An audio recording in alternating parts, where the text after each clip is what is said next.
As I introduced earlier, we're looking at a theme. And that theme now is Jesus, the Good Shepherd.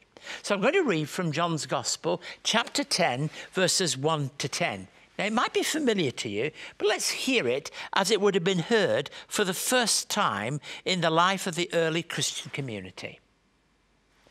Very truly, I tell you, Pharisees, anyone who does not enter the sheep pen by the gate, but climbs in by some other way, is a thief and a robber. The one who enters by the gate is the shepherd of the sheep.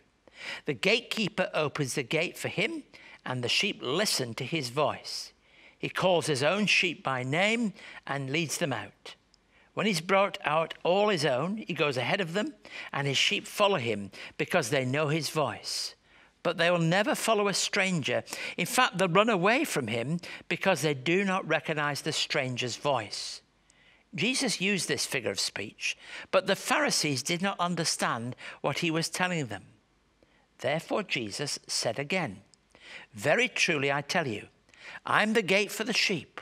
All who've come before me are thieves and robbers, but the sheep have not listened to them. I am the gate. Whoever enters through me will be saved. They will come in and go out and find pasture. The thief comes only to steal and kill and destroy.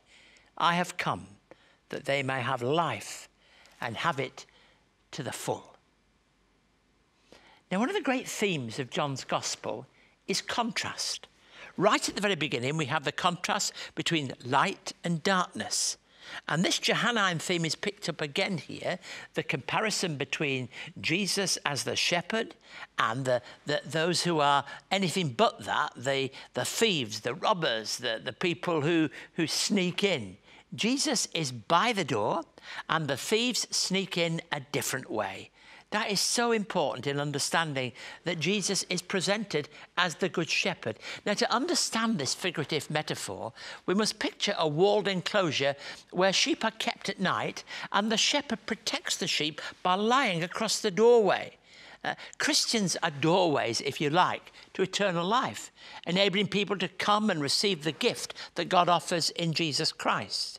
That's such an important thing, that Jesus would be in that place. You know, the shepherd had such an important job to do. The shepherd is not just some soft image. It's a very tough image. Very often the shepherd had to protect the sheep from wolves and animals and often have to fight for the sheep in that difficult situation. And really it is important. We had a member of my wife's family who was a shepherd in Scotland and then New Zealand. And I know how hard that life was. It's not the picture that sometimes we have. And Jesus really is the Good Shepherd. He's not just any old shepherd. It might be better to say, he is the shepherd that is good. You see, we lead by example. It was Albert Schweitzer who said, example is not the main thing, it's the only thing. And the example of Jesus is so powerful. He showed us how we should live. He showed us in terms of witness how we were to be. We listened to somebody talking about his witness in the realm of sport and the joy that came to the Sutherland Shire of Sydney when they won that trophy. And that was great, but he talked in terms of responsibility that is ours and theirs to be a fair and true witness to family, to the things that matter most in terms of his life and the Christian's life. And for the Christian, we lie across that doorway knowing that we have a responsibility to look after those. And Wesley Mission, we know all about this because we have a great responsibility for the marginalised, the vulnerable, the hurt, the distant in our community, to help protect them and grant them a sense in which they can know that they're important. You see, Jesus didn't merely point the way. That's one thing, pointing the way. He showed us he was the way. When we've looked at John 14 and when we've pictured that thought that Jesus is the way, the truth and the life, it didn't just say Jesus is the one who will point the way. He said he is the way. And the one who lies across that doorway really is the door into life. And I have this marvelous picture when I hear these words of Jesus.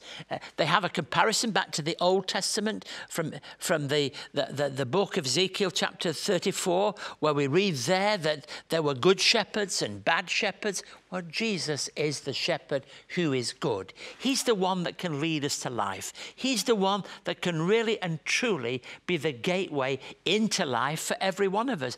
Are you looking for life? I tell you what I think the most important verse of the passage is.